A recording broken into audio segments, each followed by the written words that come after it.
Padre, del Hijo, del Espíritu Santo. Amén. Queridos hermanos, continuamos nuestra explicación de la doctrina católica acerca de la Iglesia. Y hoy vamos a ver las preguntas 193 y siguientes acerca del Papa y de los obispos sucesores de los apóstoles.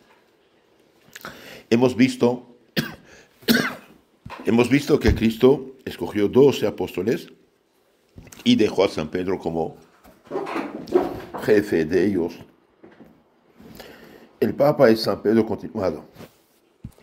Entonces, ¿el Papa quién es? El Papa, dice el Catecismo, llamado también Sumo Pontífice, Romano Tom Pontífice, es el sucesor de San Pedro en la cátedra, en la sede de enseñanza de San Pedro, que murió en Roma, vicario de Jesucristo y cabeza visible de la Iglesia. Entonces el Papa es San Pedro continuado. ¿Por qué está en Roma? Y porque San Pedro murió en Roma, fue sepultado en Roma, dejó la autoridad en Roma, por esta razón. Porque el romano pontífice es sucesor de San Pedro. El romano pontífice es sucesor de San Pedro, porque San Pedro unió en su persona la dignidad de obispo de Roma y de cabeza de la Iglesia. Estableció en Roma, por divina disposición, su sede, y ahí murió el año 67. Por esto, el que es elegido obispo de Roma es también heredero de toda su autoridad. Entonces, el Papa es el primero obispo de Roma, y por ser obispo de Roma es sucesor de San Pedro. ¿Por qué? Porque San Pedro murió en Roma, ahí dejó la autoridad. Antes, el obispo de Roma era escogido por los sacerdotes, el clero y pueblo de Roma. Pero cuando la iglesia creció, y bien para que las demás comunidades católicas tuvieran también voto y voz en la elección del que ha dejado la iglesia, y bien nombraron los consejeros del Papa, los obispos, arzobispos de grandes ciudades, que son de hecho párrocos de Roma. Cada cardenal tiene una parroquia en Roma, pero como no puede estar, entonces no nombra un cura ahí en su lugar. Pero cuando él va a su parroquia a celebrar, ¿sí? Entonces son ellos que escogen el Papa. ¿Por qué el romano pontífice es vicario de Jesucristo?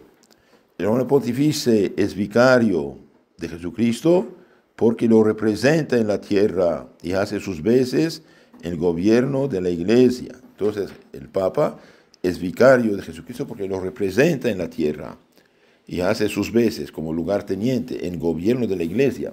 Por eso el Papa no puede contradecir a Jesucristo. No puede cambiar la ley de Jesucristo. No puede modificar el Evangelio de Cristo. Tiene que comunicarlo íntegramente, fielmente y defenderlo contra los errores. Pregunta 196. ¿Por qué el romano pontífice y Papa es cabeza visible de la Iglesia?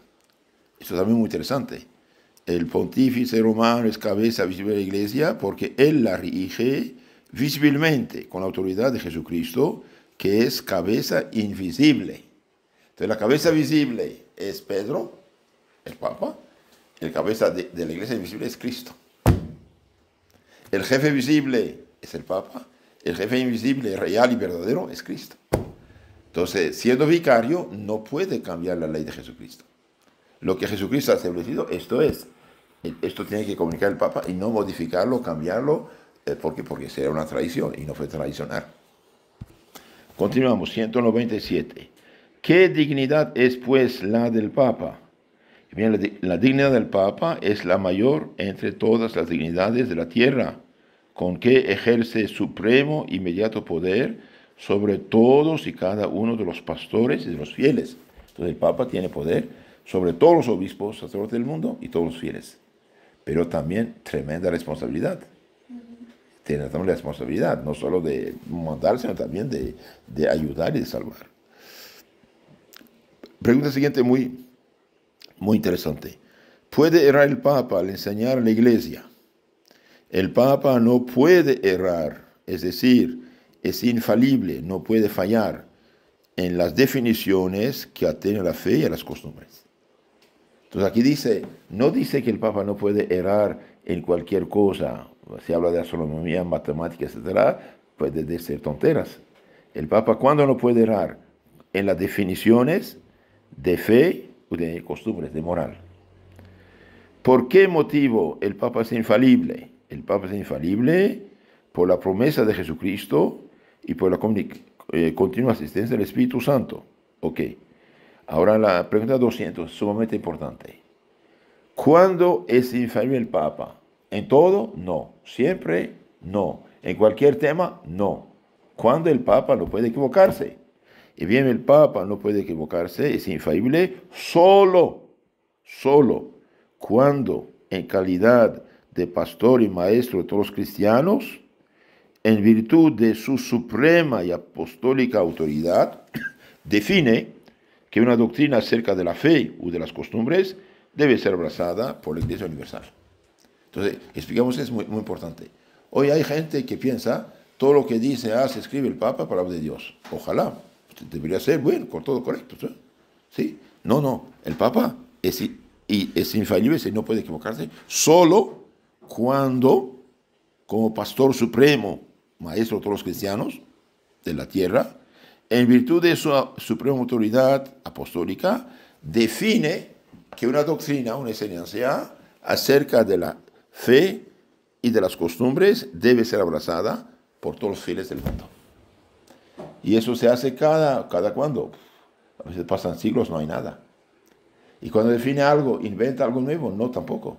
Solamente dice, esta cosa sí pertenece a la fe católica. Por ejemplo, cuando el obispo Nestorios, con una teología confusa, falsa, dijo que María no es madre de Dios, ahí los fieles, los obispos, levantaron que espere. ¿Quién es Jesucristo? Es el Señor. ¿De dónde viene que la madre de mi Señor viene a mí? Dice Isabel en San Lucas 1:42, va ahí. Entonces María es madre de Jesucristo. Jesucristo es Dios hecho hombre. Por lo tanto, el niño que nace de María es Dios hecho hombre. Por lo tanto, María es madre del Señor, madre de Dios.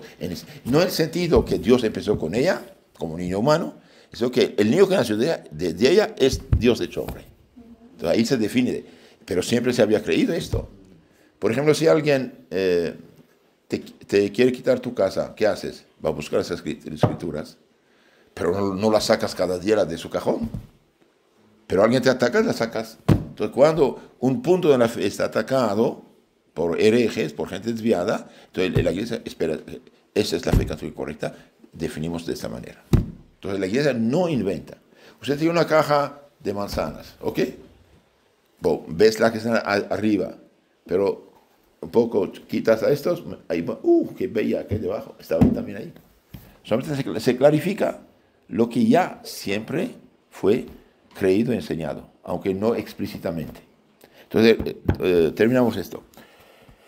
Cuando el Papa no puede equivocarse, cuando el Papa es infalible, y bien, el Papa es infalible solo cuando define, proclama, publica que una doctrina acerca de la fe, de la creencia o de la moral, costumbres, debe ser abrazada por la Iglesia Universal. Y que esto que enseña sí pertenece al depósito de la fe. No es una invención. ¿Qué pecado cometería el que no creyese las solemnes definiciones del Papa? No cualquier definición, las solemnes, por la Iglesia Universal. Bien, el que no creyese las solemnes definiciones del Papa, y aunque solo dudase de ellas, pecaría contra la fe, y si persistiese obstinadamente en su incredulidad, ya no sería católico, sino hereje. Por ejemplo, el que dice, no cree que María siempre fue virgen, es hereje. El que no cree que la hostia consagrada es cuerpo sangre de Cristo es hereje. El que dice solamente yo me confieso con Dios, no con el sacerdote, es hereje, porque contradice la doctrina.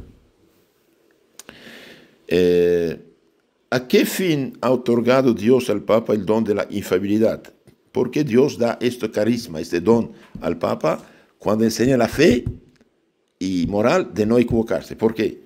Bien, Dios ha otorgado al Papa el don de la infalibilidad para que todos estemos ciertos y seguros de la verdad que la Iglesia nos enseña. Mire, los católicos tenemos un solo hombre que es infalible, en condiciones muy estrictas. Los protestantes, cada quien quiere ser infalible. Eso es totalmente falso. Sí. Y la Iglesia no enseña cualquier cosa.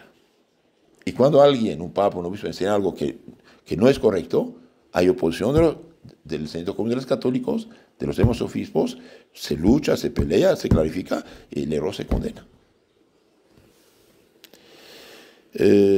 ¿Cuándo definió la Iglesia que el Papa es infalible? Bien, siempre la Iglesia ha creído que la Iglesia es infalible, ¿no? ¿Qué decimos del credo? Creo en el Espíritu Santo, en la Iglesia una Santa Católica Apostólica. Pero como hubo problemas en toda la Iglesia, en 1870, en el Concilio Vaticano I, definió que el Papa es infalible. Y si alguien presumiese contradecir esa definición, sería hereje excomulgado. Pero no, como dijimos, en todo, no siempre, no cualquier cosa. El Papa Benedicto dijo, el Papa rara vez es infalible. Ahora, todo lo demás debería ser correcto, normal, pero a veces puede haber problemas. Si el Papa dice, me gusta el Coca-Cola, todos deben Coca-Cola, es opinión de él, no es dogma de fe, no voy a hacer caso. ¿Sí? ¿Ha establecido la Iglesia alguna nueva verdad de fe al definir que el Papa es infalible? No. La Iglesia no ha establecido ninguna nueva verdad de fe al definir que el Papa es infalible, sino solamente ha definido, para oponerse a los nuevos errores, que la infalibilidad del Papa, contenida ya en la Sagrada Escritura y en la tradición, es una verdad revelada por Dios y por consiguiente que ha de creerse como dogma o artículo de fe. Entonces, esto que la Iglesia definió pertenece a la tradición, a la enseñanza constante de la Iglesia y el Papa, pero en condiciones muy estrictas, cuando dogma de fe o de moral. ¿Cómo debe portarse todo católico respecto al Papa? Todo católico debe reconocer al Papa como Padre, Pastor, Maestro universal y estar unido con Él de entendimiento y de corazón. Esto es la regla. Ahora, si un Papa está empapado de ideas raras, falsas, criptoprotestantes, humanísticas, ateas, masónicas, y dice cosas que no son, lamento, pero no representa lo católico. Entonces, esto tiene sus reservas. Y la Iglesia un día juzgará todo esto. Habrá juicios un día, porque hubo cosas que no son normales. ¿Quién son por institución divina los personajes más venerados de la Iglesia después del Papa? Bien, después del Papa, los personajes más venerados en la Iglesia son los obispos, que son lugartenientes de los apóstoles. ¿Sí? El Papa es Pedro, los obispos son los demás apóstoles confirmados. Y los sacerdotes son sus ayudantes, sus auxiliares. Bien, en la charla siguiente vamos a ver ese tema de los obispos. Entonces el Papa es San Pedro confirmado, ¿sí? Debe representar a San Pedro, vicario de Jesucristo, debe guiar el rebaño de Cristo. Si Dios quiere, en la próxima vez vamos a ver lo de los obispos.